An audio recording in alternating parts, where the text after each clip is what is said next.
Crystal from December 5th through 9th at Capital One Arena. Tickets at CirqueDuSoleil.com. Tonight, tracking a nor'easter just hours away, driving already turning deadly tonight. 2 dead, more than 40 injured in a major crash. Heavy snow, sleet, and rain falling at this hour. A dangerous commute home. Winter warnings and watches are up right now. More than 100 million from the south all the way up through New York City and Boston. Rob Marciano standing by with the new track tonight. The new fire roaring to life tonight. The stunning images, the flames, communities already burned to the ground. And the dire warning tonight, authorities now fearing the death toll could reach 100 or more. The horrific traffic stop the deputy targeted when the suspect suddenly opens fire. The suspect jumping out without warning, taking aim, unloading on the sheriff's vehicle. The investigation tonight, the 18-year-old college student, a freshman, another possible fraternity death at a major American university. Tonight, the school now taking action. The dramatic new video moments after a security guard holding down a suspected gunman. When police arrived, an officer then shooting and killing the guard. What the video shows and what members of the family are now demanding tonight.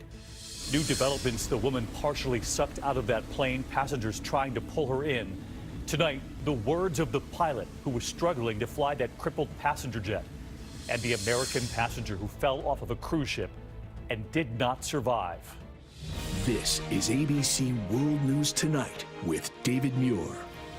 Good evening, and it's great to have you with us here on a Wednesday night. We have a lot to get to, but we begin with the major nor'easter moving from the south all the way up into the northeast. 110 million Americans now bracing for the first severe blast of winter. Heavy snow in Pine Bluffs, Arkansas, part of the same storm system, treacherous driving and spinouts on the roads. 2 people were killed, dozens injured when their bus overturned on an icy highway. That was a ramp near Memphis where that happened. Drivers avoiding the icy conditions on the Mississippi River Bridge in Greenville, Mississippi. And the morning commute tomorrow could be treacherous. Then the nor'easter arriving by the evening commute in D.C., Philly, and in New York. ABC's Steve Osunsami in Atlanta, where the storm is hitting right now. Slick roads in Mississippi, about an hour south of Memphis, sent a vehicle crashing into this tour bus, which sent the bus flying with nearly 50 people inside. Police report at least 2 people are dead this evening. In video from the scene, the belongings of passengers who had to be pulled from the bus are all over the road. They were traveling from Huntsville, Alabama to Tunica, Mississippi. The sleet and snow stretches across several states. This is Pine Bluff, Arkansas tonight. Cars are losing it on the ice and sliding off the roads. The tow trucks are busy there this evening. Winter weather and flood alerts are up in at least 24 states, and the storm is now moving east and will soon move up the East Coast. Here in Atlanta, where it's been raining for days now, almost nonstop, we're under a flash flood watch. There's now flooding possible from here all the way into the Carolinas and into Maryland. David? Steve, thank you again. This is a sweeping nor'easter from the south all the way up through D.C., Philly, New York, Boston. Meteorologist Rob Marciano live along the West Side Highway here in New York tonight with the latest track. Rob? Hey, David, it's starting as an early winter, very dangerous storm across the south, but you're right, it's going to unfold to really be a double-barrel nor'easter by this time tomorrow night.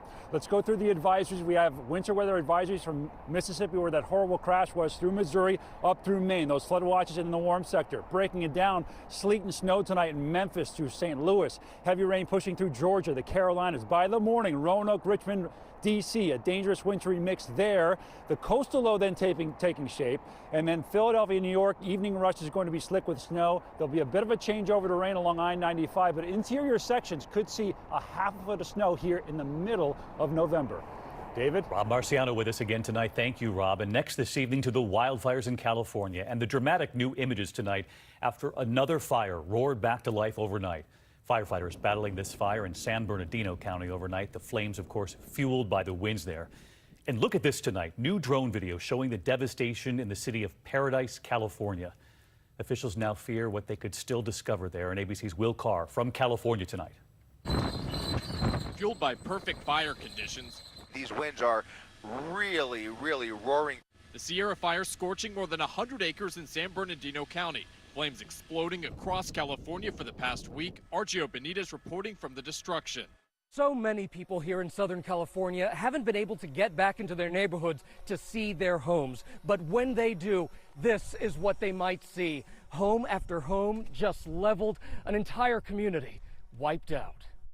North of Sacramento, the Butte County town of Paradise, now a wasteland. There are potentially over 100 people that were killed in Butte, potentially. Members of the National Guard wearing protective white suits joining search teams combing more than 60 square miles.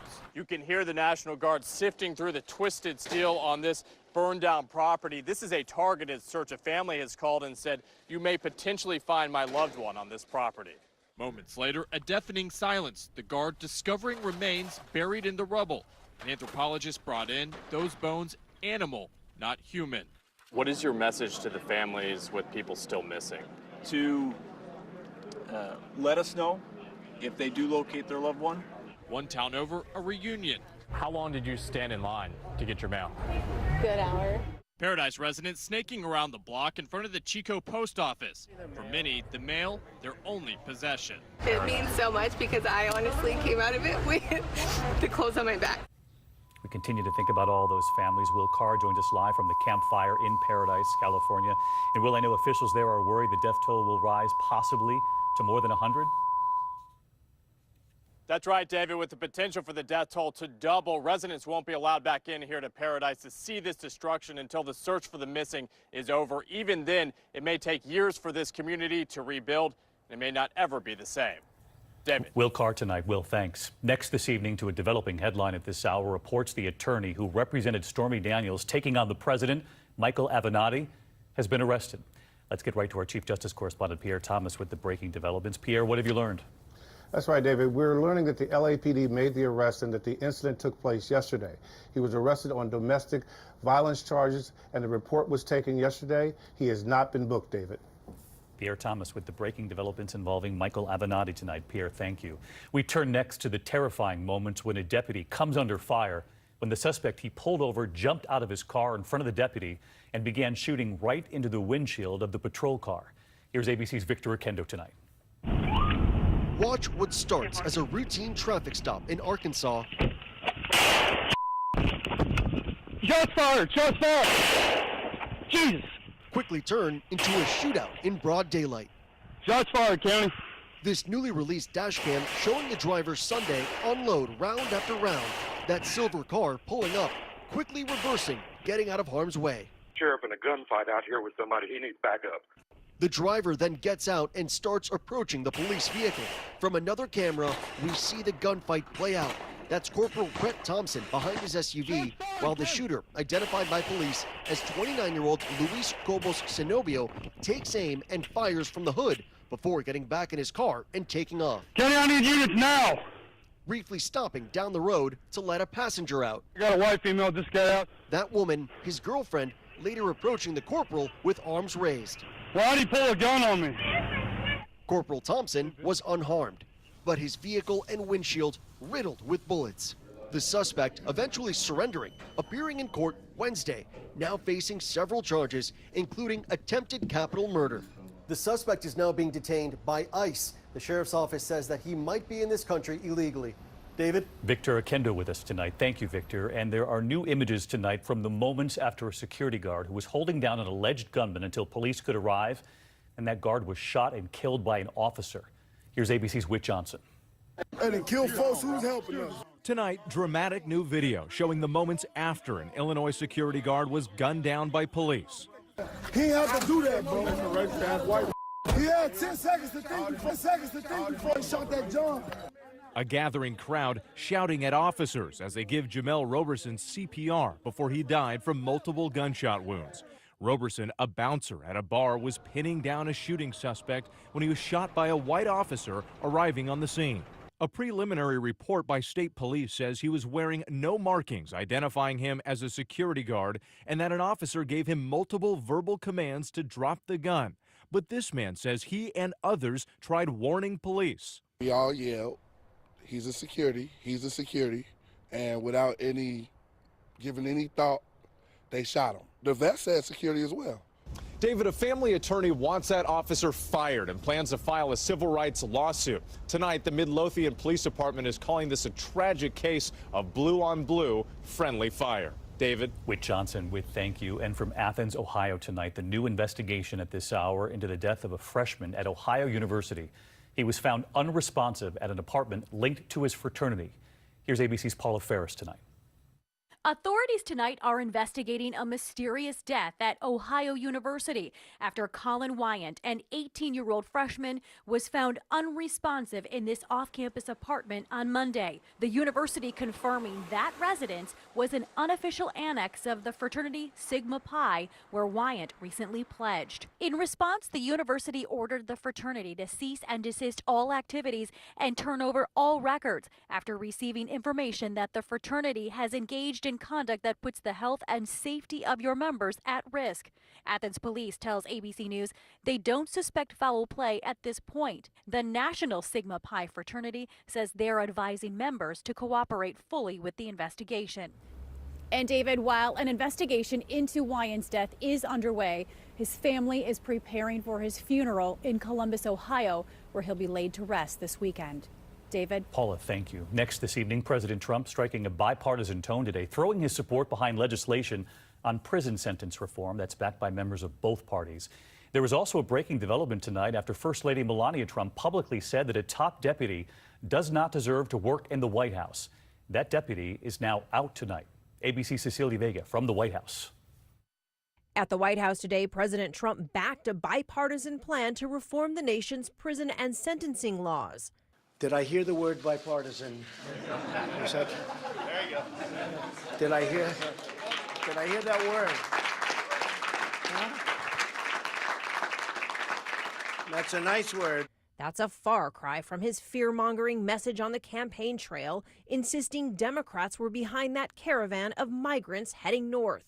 He tweeted about immigration and the caravan at least 30 times in the weeks before Election Day, but since then, the number of presidential tweets about immigration, 1. And not a word about those 5,900 American troops he deployed to the border. Today, Arizona's Republican Senator Jeff Flake called it a ploy to win votes. You can't call it anything but a stunt here. Secretary of Defense Jim Mattis and Homeland Security Secretary Kirstjen Nielsen meeting some of those troops on the border today. Hello, soldiers. How you doing? Sources say Nielsen is likely to lose her job in a looming White House shakeup. Chief of Staff John Kelly could follow. Asked about their fate, today the president told the Daily Caller, "We're looking at a lot of options." Deputy National Security Advisor Mira Ricardel was also hanging in the balance after First Lady Melania Trump publicly declared she does not deserve to work in the White House. The First Lady has told ABC's Tom Yamas she does not trust some on the president's staff. Did you let him know? I let him know.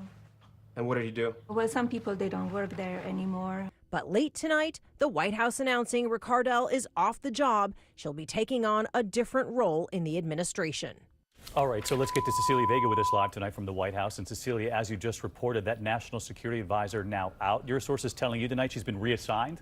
As she has, David, but we still don't have word yet on where she is headed next. We are hearing that First Lady Melania Trump was irritated with Ricardel in their recent planning for their trip to Africa, and the First Lady feels that she had disrespected some on her staff. Cecilia Vega with the breaking developments tonight. Thank you, Cecilia. And next this evening to that new interview with Monica Lewinsky making headlines in a new documentary. She accepts much of the blame for the Clinton scandal and talks candidly about her mindset at 22, hoping she can help other young people avoid the painful scandal she was swept up in. Here's ABC's Lindsay Davis again tonight.